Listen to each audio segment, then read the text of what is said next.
Hey, what's up, everybody? Tom Hernandez here from the Hernandez team real estate office at Keller Williams in Studio City. Hey, today I have an amazing opportunity to interview and speak kind of podcast style with a good friend of mine, Mr. Ben Soifer. Ben and I have known each other probably 20 plus years, started out selling real estate right around the same time. And this guy has just had an amazing journey in real estate, went from a real estate agent to a broker of his company to foreclosure, short sales, buying and selling, investing in real estate. And now he kind of has hit the climax, the paramount, where he's actually now giving back in what he calls a CID certification. We're going to talk all about this stuff, all about his journey. Here's a guy that's got 25 years of in the trenches, building a real estate business, building an investment portfolio, and just all of it. So you guys stay tuned. Here it comes. You guys are going to love it. All right.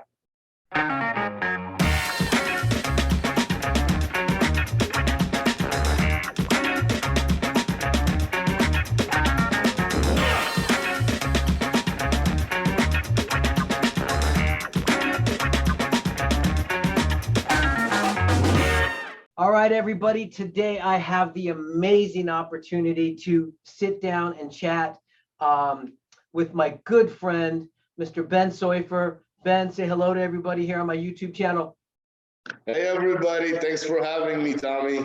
Yeah, Ben, I really appreciate you giving me about 45 minutes to an hour. You've had an amazing journey in real estate. Today, I really kind of want to talk maybe a little podcast style, maybe a little bit different from a lot of my other YouTube videos, and just kind of I want everybody, whether they're a realtor or a buyer or an investor, whoever's tuning into this podcast or this YouTube video, I really want them to kind of get a sense of you, Ben, and this journey that you've had, because you are probably one of the most amazing stories that I can share in real estate. And I mean that from the bottom of my heart, Ben.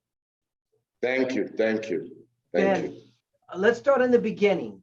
You know, when I first met you, I always tell the story to all these real estate agents that you were the guy that sat probably 5 cubicles behind me, and you would hear me banging on the phones, and you just made this move every time I turned around. You were closer and closer to, essentially at one time you were like in the same area as me, and you seem to take the art of real estate and really intensify it and just to whole new levels. What made you get into real estate? Well, tell us a little bit about the beginning of you. The reason I gravitated towards you, Tom, because I know what's good for me, and I can feel good energy, and when the energy is good, and I'm a pretty intuitive guy, and lucky for me, you were willing to embrace. So it goes both ways. And you looking for good karma, you're willing to give out good karma. And that's really why I got into real estate. I got into real estate out of the passion of helping people. First and foremost, of course, helping myself. Everybody always says you got to be selfish first, you got to be happy first. And we both know that that's extremely true. Yeah. A big reason to a lot of problems that people have, that professionals have, is not having a business plan when it comes to financial freedom, where it comes to where you're going to be at the end of the year, where you're going to be in 5 years. And I saw real estate as a stable constant, as something that's really very safe, and I'm a risk-averse guy, even though I want the returns. So, between me and you, my rule of thumb has always been a 10% return on my investment. And with real estate, I've been able to accomplish that. And, having the stability, having the knowledge that this real estate that you own is only going to grow in value throughout the years, no matter what. Even if there's going to be some dips, at the end of the day, it's going to be growing. So it's really a matter of me being a good operator, being a good manager, being a good borrower to my liabilities, and making my payments on time, and growing with everything that's available to all of us. It's Right. just really taking advantage of what's in front of us, you know? Yeah. I mean, Ben, you weren't born with any silver spoon in your mouth or anything like that. A little bit about, you growing up. What was that? What was that like? You know, I definitely grew up in poverty. I mean, I don't like saying that too much, but I do want to exemplify to the people that don't know me, um, really the reason that I'm able to have a very vast parameter on life and on people. And really, I've always enjoyed people much more than I enjoyed making money. So, you know, making money part just comes with it because you're really good at it and people really appreciate it. So they keep coming back to you. So, you know, I've always, from a young age, again, growing up in poverty, um, it kind of came out of a need. Yeah. You knew you had to make money. You knew you needed that financial freedom. You didn't know how you were going to get there. You know, you were looking for what are you going to be passionate about? What's going to be really the career you're looking for the next 20, 30, 40 years, because you want to be happy when you go to work. And you know, growing up for me, moving from Ukraine to Israel at a young age, at the age of 1, and then really growing up in Israel, going through the elementary school system, middle school system, and then immigrating to the United States in 1987 into Birmingham High School, Yeah. right here in Cali. You know, ninth grade, I went into ESL 2, and because my language was just above an ESL 1, you know, I was a B student always my whole life, you know. There were subjects I liked and subjects I didn't like, you know, and I definitely enjoyed finding out what America is all about, because in Israel, you see that in the, you know, and on TVs back then in the 80s, you only had a few channels, you know, this is obviously quite a few decades ago, but the opportunity that I saw in this country, just the cars that were driven around me, the houses that I was driving by, it really showed me that and how diverse really who the owners of these assets were. You know, these were Armenians, Israelis, Russians, Spanish, you know. So, I mean, I worked in restaurants growing up here before going through my high school, college career, made money, you know, waiter, bartender, easy way to make money. So Spanish is actually a language that I can handle fairly well when it comes to customer service. My wife Lena, she's definitely a lot more proficient with the proper Spanish. You know, I got the street Spanish. Yeah. I you know, I a love it. story for another time. I don't know if you ever knew, but one time I worked as a waiter down Alvarado Street. Yeah. Okay. I mean, and you're talking only Spanish speaking. And I'm living in Studio City. I'm 20 years old. I have to get a job. So Alvarado's not that far from Studio City at that time. And I go in there, and the manager, and he goes, "How's your Spanish?" And I go, "It's decent, you know." And by then, I'm in the restaurant business maybe 4 or 5 years. I know how to say eggs. I know how to say forks, you know, spoons. But I got the job, and I remember serving on these families on Sunday after church. And these are traditional, you know, Spanish families, Mexican families. And here I am, a Russian Israeli immigrant, Ukrainian immigrant, Yeah. who fully knows they want to eat, and I am here to serve you, and I will figure it out. And that's exactly what happened. I figured it out, and everybody was happy. I didn't last long over there because, you know, they had the career waiters. They didn't like the young Israeli guy coming in there trying to take shifts, you know, so it's okay. I went into a different area. But anyways, that's so growing up, it was definitely understanding that money is a tool. Money is a tool. And unless you really understand why you're doing whatever you're doing, you might as well not do it. So I for love it. me, it was really out of a need because I had no time to waste, as opposed to, many other individuals that sometimes have to figure out that why. Yeah. Luckily, I didn't have to look for the why. I was just talking about a lot of times when I'm talking to agents and I'm mentoring them, I spend a lot of time trying to figure out their big why.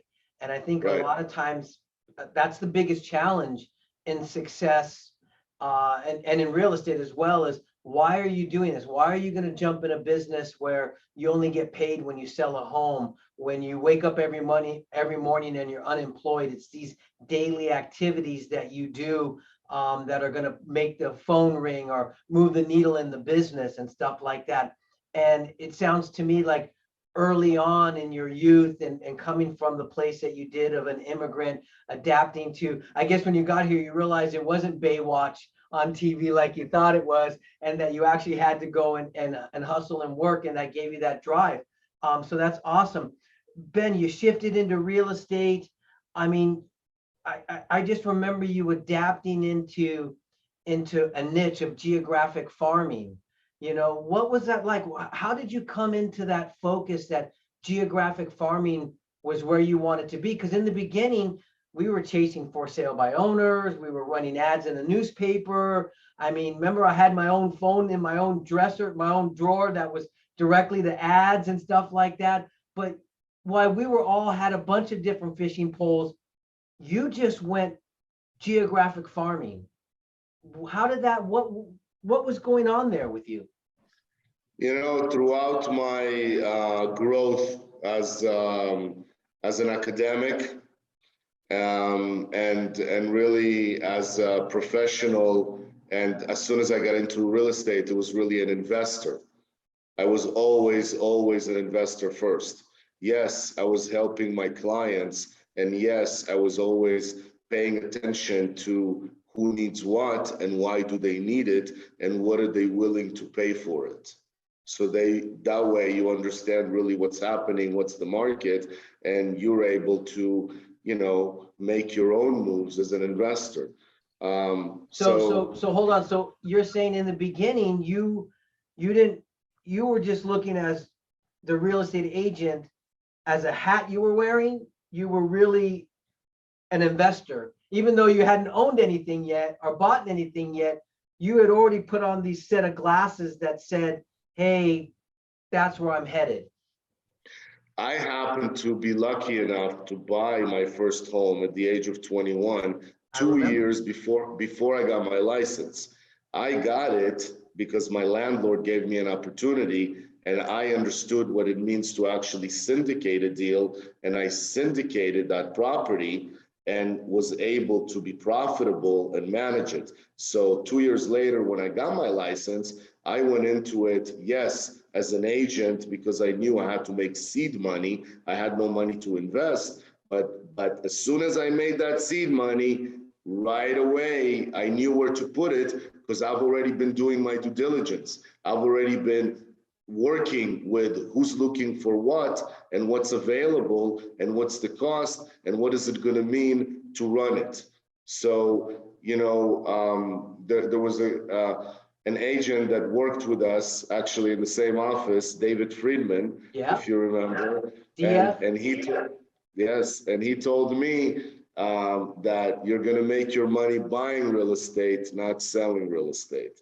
And that really stuck in my mind. And I, of course, understood, hey, I got to make my seed money, but in my entire growth was, and that goes back to geographic farming. Why geographic farming? Because the only way I will be able to be special is if I am someone special to a certain group of people. I can't be special to everybody. That's just something that I guess only presidents can do, and and affluent personalities. I'm not looking to be that individual. So you become a subject matter in a certain area where you get a call. Hey, your house is at so and so. You already know roughly the numbers. You don't have to go check what are the values, and that puts you at an advantage. And on top of that other agent that's over the hill, or maybe from a county down the line, and when you're sitting down with that client, you're going to say, listen, I've been driving by your home. I've been door knocking. I've been, really working with the individuals that are looking to buy your home. Yeah. There are chances we'll be able to get you more money because there's going to be more offers. Now, of course, depending on the market, but at the end of the day, more exposure, more marketing is always better. And when it's in your backyard, when it's within your scope, it's a lot easier for you to do it. How long did it really take you to take over an area farming when you start? Question one, how many homes did you start with? And then how long did it take you to really establish that number of homes, like a dominance? Do you remember that? Yeah. So the numbers were typically 500 homes for every Thomas Guide box grid. And you got to have the conversion rate of like 3.5 to 5% a year in order to be a decent performing grid, because some areas will be lower, some areas will be higher, just because of weirdness of real estate. Now you want to combine these little boxes as together as possible, so it's easier for you to monopolize in an area. Now, of course, it's nice to have a few boxes here, a few boxes there, so you have other options, for your clients or for for yourself as well, as far as diversity of, you don't feel like walking the hills all the time. You want to go work Malibu, go work Malibu. It doesn't matter. You want to, and it doesn't even have to be geographic farming. Now we're talking about geographic farming, which I'll answer you, but then I'll go back to something else. As far as how long it would take, I would say that typically with the proper marketing, including, everything that you're allowed to do legally, of course. So drops, door knocks in open areas where you're allowed, calls to, referrals that you're allowed to call, open houses in the area, dropping the flags during the holidays, really pumpkins during Halloween, doing all the special touches that make you, and they want to give you the business. So from 500 homes, let's say there's 35 to 50 based on the numbers that I said, or I'm sorry, 3.5%, 15 homes, 15 homes to 20 homes a year. So to dominate an area, you need to be at about 15%, give or take. So out of the 20 homes, if you can get 2 homes in your first year, you did well. Gotcha. So and when you do the numbers, I was going to say, go ahead. Sorry, I was going to say that when you do the numbers, it ends up being actually not that expensive to really manage these numbers and accomplish these numbers. It's really more about the consistency. And, what I was going to say before, as far as the farming, I created a farming 101 program, which is on our website, right on the homepage on moneymanagement.today. And that farming 101 program is really a mix of all of the programs that I myself attended, including Mike Ferry and others. Yeah. And really understanding that as professionals, real estate agents, insurance agents, other professionals, accountants, attorneys are not any different when it comes to solicitation of the markets that you're looking to work with. So farming really goes all along to all professionals. So I remember learning to farm. It was you knock it, you drop it, you mail it. You knock it, you drop it, you mail it. similar, nothing's really changed. But that's how you Right. built, that's how you built that, that first grid of homes. Where did you end up? How many grids, how many Thomas boxes did you end So with? we ended up, I worked as part of a team, as you know, and we handled about 4,500 homes in the West Valley. And during the time that the market shifted and more sales were going to short sales and to REOs, we had to enlarge our farm, because if we're living mostly off of our geographical farm and we don't have other groups of sphere that are providing leads for us that we're able to convert, then we have to somehow enlarge whatever we can control. And the only thing you can control is the homes that are already there. And that again boils down to commercial as well, which is why I shifted to commercial. Because once I did my first deal in 2005, and I understood that you can really do the same thing as and apply it towards commercial, I really like that a lot more. So farming is farming, doesn't matter the profession. It's just really being consistent, being persistent, and being relevant. That's the key. That's really the key to farming. And that changes based on whatever tech, comes up, based on the different rules that continuously change. So to be able to be a good communicator and deliver a message well, you have to continuously listen to your audience to see what it is that they're looking for. And as service people, which all of the professions that I mentioned are, to be truly servicing, we gotta listen. Right. That's it. Sorry if I spoke a little bit too No, long no, there. I love it, Benny. So it's words of wisdom. I think it was awesome. So we took a 500 farm area, turned it into a 4,500 farm area.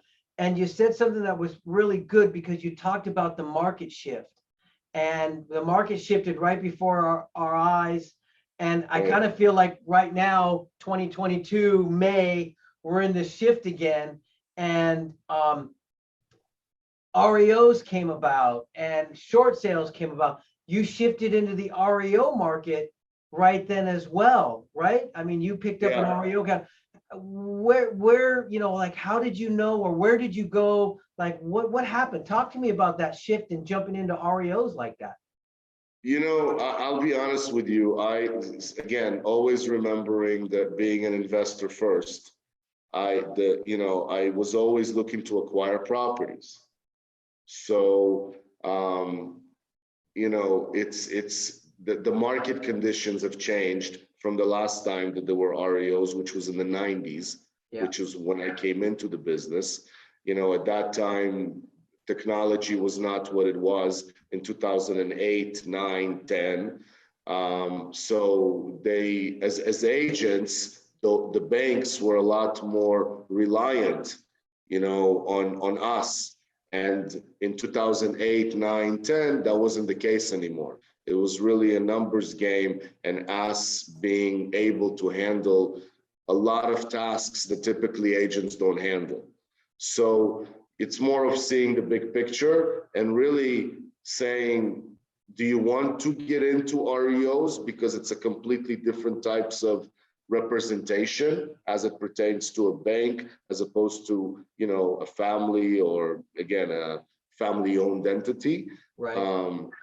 And that's what a lot of agents don't know. But again, you don't know until you do it. And, so we did make a decision with myself, my wife, Lena, at that time, to actually branch off and open up our woman-owned company, because at that time, we were looking after governmental contracts and woman-owned, and we got the HUD account, we got Fannie account, a couple of, but at the end of the day, really representing banks just wasn't the same as representing families, and it did not provide the same satisfaction and gratification of why we're doing what we're doing. Gotcha.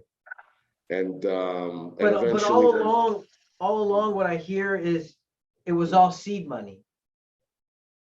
It was all Definitely. seed money for you. It was all seed money for your investments. Because I think what's amazing, Right. and I want everybody to really get out of your conversation, is that throughout these changes in your business, whether you're farming, short sales, or foreclosures, you were still thinking from that investor mindset and acquiring real estate at the same time.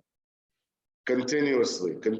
I remember, as I became an office manager and, a recruiter, at the company that I was with at Pinnacle Properties in Woodland Hills, I saw a few agents that have been career agents that were still selling real estate, in their very, very latter years. And that works for some people, and there's absolutely nothing wrong with that, but it's just not me. I really enjoyed investing, and I really enjoyed the investment part of real estate. And that's why as soon as I saw my investment to be able to be more stable, more, consistent, more performing, in the commercial sector, industrial sector, specifically in Texas that I ventured off to in 2005. I just really was able to see the vision with investing my capital, and that capital providing me residual income, because I don't want to sell real estate forever. For some people, again, if you want to sell real estate forever, that's great. But if you do want to have an exit strategy, you got to start thinking about it sooner than later, and putting away your money as soon as you're making it in investments that you can control is probably the best thing you can do, because nobody wants to be volatile, with the stock market, or volatile with shaky types of deals, or volatile again in markets that are just not something you can touch. Right. So you started off farming, foreclosure, short sales, opened up your own business, did all that, acquiring. Then you went out of state to buy real estate. Talk about that. Share tell me, tell me, oh guru, what was that about?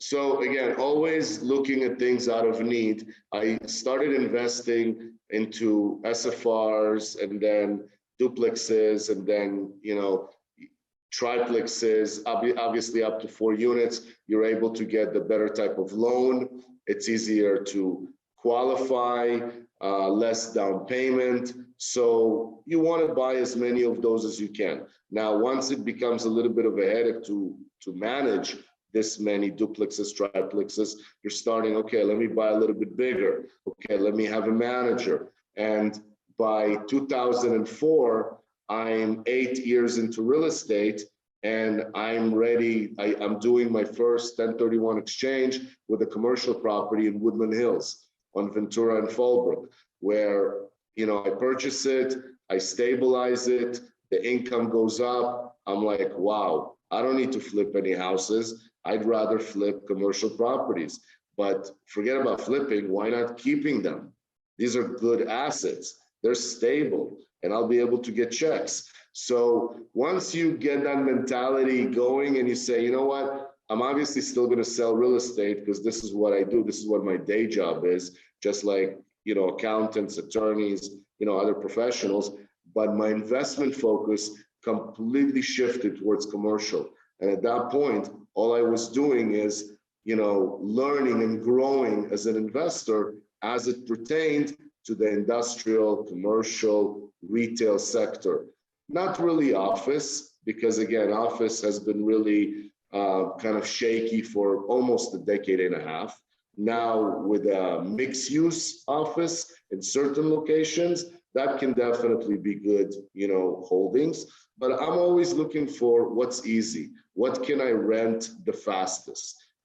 How can I be at the best place? If I can't afford it now, then, God willing, after 20, 30 years, you move from property to property through exchanges, through other means, and hopefully your capital is represented by better real estate. That's really the goal. Did you always find better deals out of state, Ben? Or were there good deals here in California? Or do you, even now, are you still looking out of state? Like, what do you see for people that are like, hey, I think I'm ready to exchange into something bigger and better? What do you see there? So yeah, I mean, we live in an expensive state. So real estate is expensive. Our property taxes on the average are definitely lower than the majority of the rest of the states, where Texas is close to 3% and Florida is almost close to 3%. But really, opportunity comes from relationships. And it's really about when you receive an opportunity to purchase, it's not really about just the purchase. It's about how will you be able to maintain it long term. Do you have the boots on the ground that are not going to, stress you out, and you're going to have to fly every Monday, Wednesday, Friday, and your wife is not going to talk to you anymore.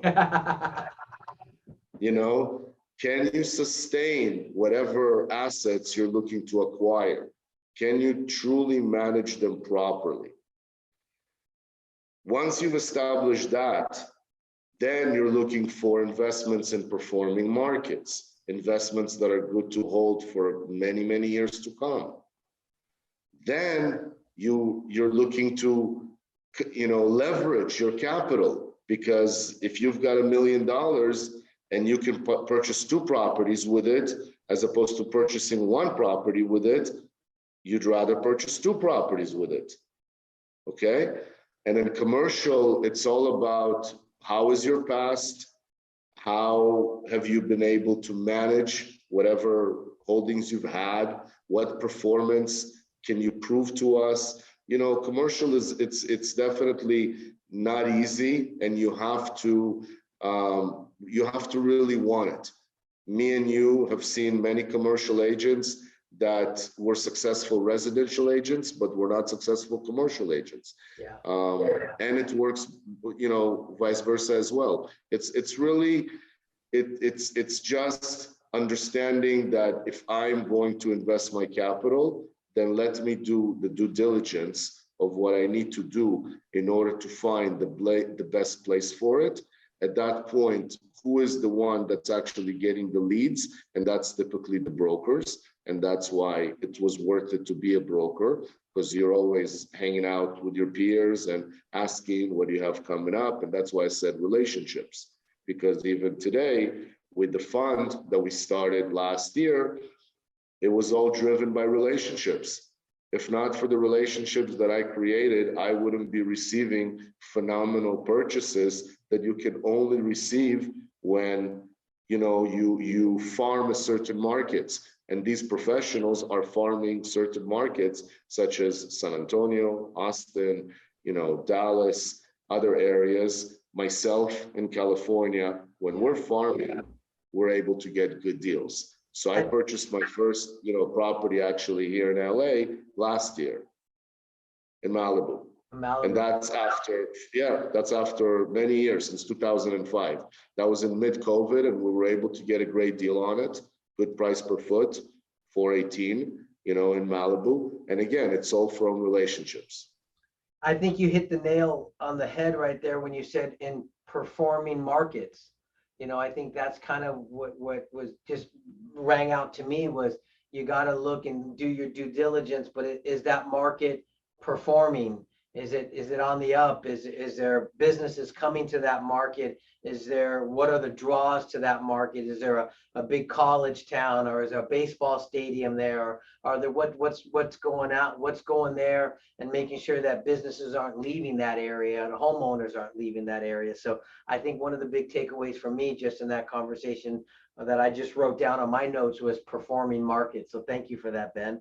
That kind of leads me to this culmination of what you've gone and went through and built, and now you've got this course, this CIDC course, right? Tell me about that. What share with us? So CIDC stands for Commercial Investment Debt Consultant. And investment debt, how we leverage our capital, is really the basics of being able to receive a higher ROI, return on your investment. Now, a lot of investors would invest all cash, right? So you're not leveraging your capital whatsoever. Should they take the course? Definitely. As we both know, education, continued understanding of the market conditions is something that's really invaluable. And if not for myself being a part of hundreds of deals, being a part of thousands of communications as it pertains to real estate sales, real estate acquisitions, as it pertains to loans, and specifically, more recently, private money loans, bridge loans, permanent loans are always, a sector that I've always looked into because I always invest long term. So you have to know what you can do permanent. But the bridge financing side is an area that a lot of investors are aware of it, but they don't really know all of their choices. And as you become certified, as you really decide, okay, I want to shift all my investments from mobile homes, from multifamily, from office, from rural to non-rural, I'm looking for, I like the product. I like commercial, I like retail, needed services that are there to stay, good price per foot. How do I get there? What types of loans am I going to be able to qualify for? And if it's not for me, if I'm an accountant and I get 2 deals coming across my desk twice a year, what can I offer my client now that I'm CIDC certified? Because it's all about the knowledge. And when it comes to commercial, there really isn't, a known way of acquiring that knowledge in order to be successful. There's certain designations like CCIM, and other schools that have been around, but they're not really comprehensive, and they really don't go over investment debt, which is specifically what I've been focusing on for the last 5 years and past COVID. And the bridge debt sector of the commercial, retail, industrial space, that's what really allows all these investors to purchase properties at bridge terms, 12 to 36 months, and later on get that permanent financing. So for an investor to know, how do I do it? What types of terms am I going to get? Or if I'm going to be helping my client with it. Because in commercial, anybody can consult. So, I really wanted to share this with all of the professionals that I know, specifically the ones that know me are real estate agents, residential real estate agents. And I know that a lot of residential real estate agents are not into commercial, and that's perfectly fine. Nobody's looking to make anybody, hey, don't sell any more homes, now sell commercial. No. Yeah. If you want to acquire it, if you want to help your clients, yourself with it, if here's a way for you to be able to really, take the next few steps. So this something that I would have loved, I would have had, say, 10 years ago. If there was something like this, I would have found it very, very useful, because again, this is what I've been focusing on. You think it would have been like a springboard to launch you faster? I mean, it sounds to me like a lot of this stuff that you're putting into this course and this certification was through maybe the trials and errors of, well, that was one way not to make an investment, and oh, this way really worked well. You're saying that you kind of put all that into this certification course, and had you would have had something like this 10 years ago, it would have been a great springboard to kind of propel you in that area? For sure, for sure. It's when people ask me, how come you're not buying multifamily? So, I have to tell them my feelings about residential laws and about, certain states that you can't collect rent. And, we're feeling that in California here also with commercial in certain cities, not other cities, but it's chaotic. So you really have to know what you're doing. If you say, I want to own a center, I want to own a retail strip, a car wash. Again, anything that's out of the box, you gotta acquire the knowledge. And if you want to be able to be again the most efficient with your money, then you have to get loans. So for you to be able to know what are my options, how long does it take me to close on something, when I'm submitting an offer, can I actually close on it with the types of, because I'm thinking I'm going to get an SBA loan, but all of a sudden I'm finding out that no, I'm not occupying 51%, so I can't. And now I don't have enough time to close, so I have to get bridge financing. And I'm in Florida, and Florida rates could be $12.99, but through our fund, we would do rates that are much lower than that because we're just looking for good loans. So again, it's getting to know more about MMIFL, the fund, as a capital source, as a lender, as a direct lender, and of course, getting certified, acquiring the knowledge, and really deciding if you, as an investor, want to make the shift towards the commercial sector. Well, it sounds to me like a no-brainer. This would be something that would, what do you put first, the camel or the horse or whatever they say? This seems like the very first thing you'd want to start with is some type of course like that. So that sounds awesome, Ben. How long did it take you to prepare that course? The course took about a month to put together. It's something actually fairly recent. I don't know if I shared with you, but myself and my daughter have been writing a book for about a year now. Yeah. And what was the name of it? The name is The Manual for the Ultimate Real Estate Investor. And are you the ultimate investor? Is that you, Ben? Well, I figure if I'm writing a book about it and that's the title, I guess I'm calling myself that. And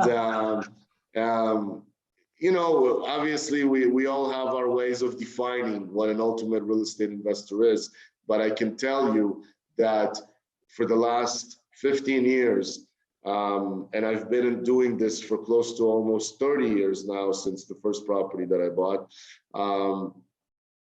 I've always had others ask me, how do you do what you do? And you've been right there with me. And many have asked you, you've done phenomenal. I know that you're interviewing me, but really, Tom, I'm very, very proud of who you are and the team you have and your son, and it's really amazing.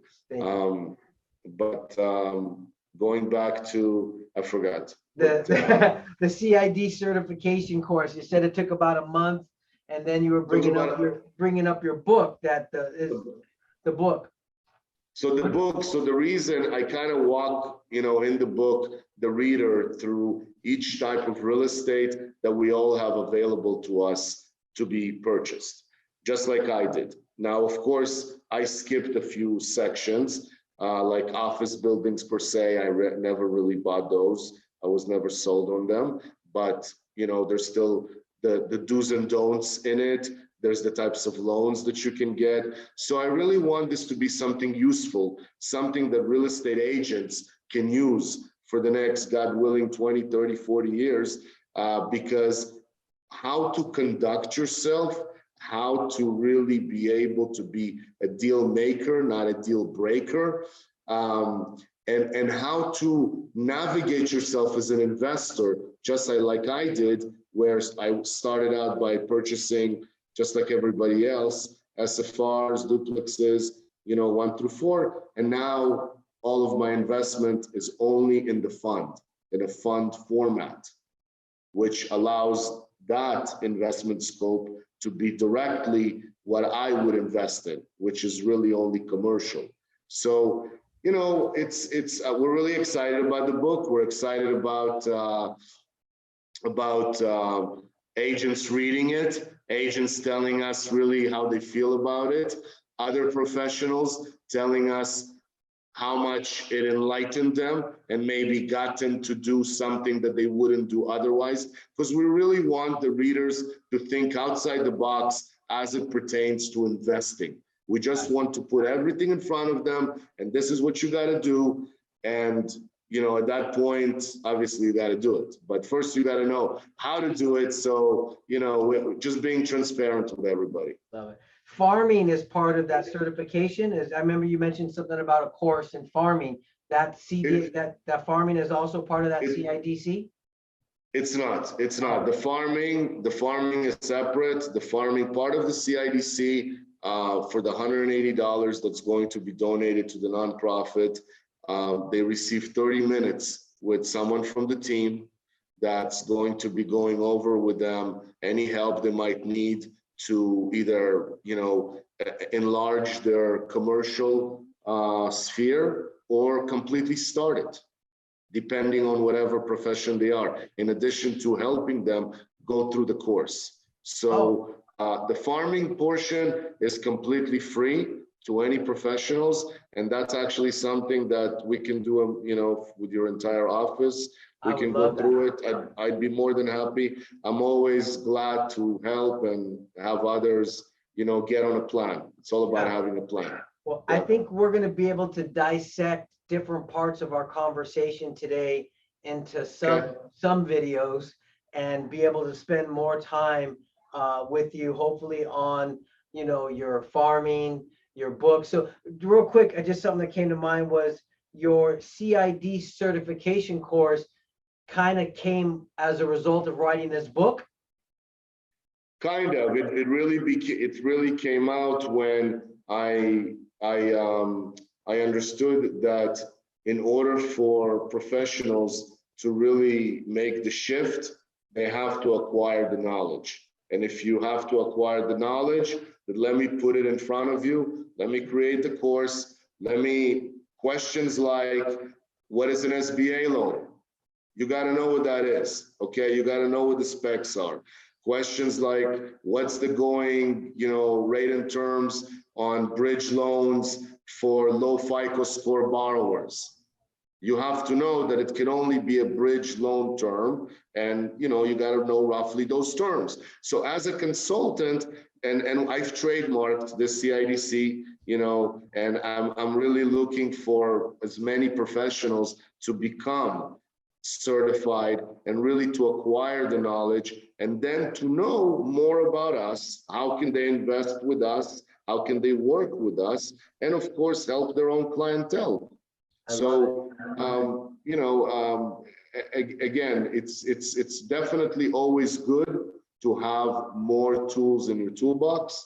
And, when someone speaks to you about a certain product that he feels you won't be able to help him just because that's not within your scope, well, that some of us are well-versed individuals, and those are the ones that are probably going to look into it and potentially do it completely only that, just like myself. Just like you said, why did I decide to focus back then on specifically farming?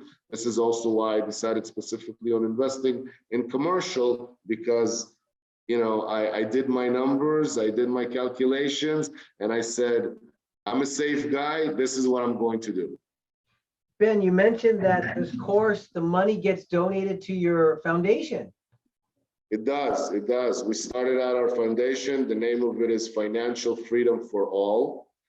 We're setting it up. It's on our webpage. When you go to moneymanagement.today, right on the CIDC, you click on it, and you'll be able to see that the donation part is something that I've set up within the fund. When I created it last year, I was creating a way for myself to invest, and knowing that I always believe in donating, I wanted to make sure the donation portion is going to be built into it, because I'm not planning to be the CEO of this company. I want to do what I keep doing, what I enjoy doing, which is finding properties, finding deals, being the chief investment officer and educator and helping people.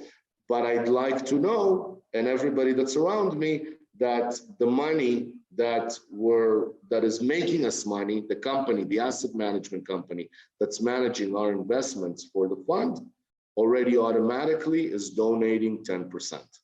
I love So, it. so now with the CIDC course, again, if you have asked me how much are you charging it, and and once I told them that it all goes to nonprofit, they said, wow, that's incredible.